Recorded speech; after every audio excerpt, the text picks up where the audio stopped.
శ్రీ కాళిదాస మహాకవి విరచితము మేఘదూతము ఉత్తర మేఘము 45వ శ్లోకము. సంక్షిప్యేత క్షణ ఇవ కథం దీర్ఘయామా త్రియామా సర్వావస్థాస్వహరపి కథం మందమందాతపం స్యాత్ ఇత్థం చేతశ్చటుల నయనే దుర్లభ ప్రార్థనం మే గాఢోష్మాభిః కృతమశరణం త్వద్వియోగవ్యథాభిః.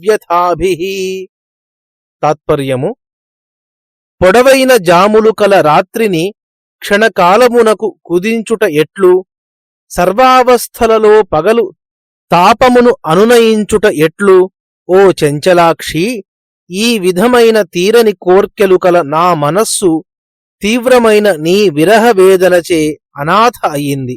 వ్యాఖ్య: కంటికి కునుకులేక రాత్రి ఒక్కొక్క జామే ఎంతో నిడివైనదిగా తోస్తూ ఉంటే దాన్ని క్షణకల్పంగా ఎలా చేయగలము? పగలు భిన్న భిన్న అవస్థలలో ఉన్నా ప్రతి క్షణము ఏ పని చేస్తున్నా నీ తలపే మనస్సునంతా ఆవరించి దుఃఖాన్ని కలుగజేస్తుంటే దీన్నుంచి బయటపడి ఈ తాపాన్ని ఏ విధంగా సహ్యంగా చేసుకోగలను అనే తపన. ఇవి తీరని కోరికలు. ఈ కోర్కెలతో విరహవేదన మరింత తీవ్రమై ఆశ్వాసించే దిక్కులేక అనాథైపోయింది. మేఘదూతము ఉత్తర మేఘము 45వ శ్లోకము. స్వస్తి.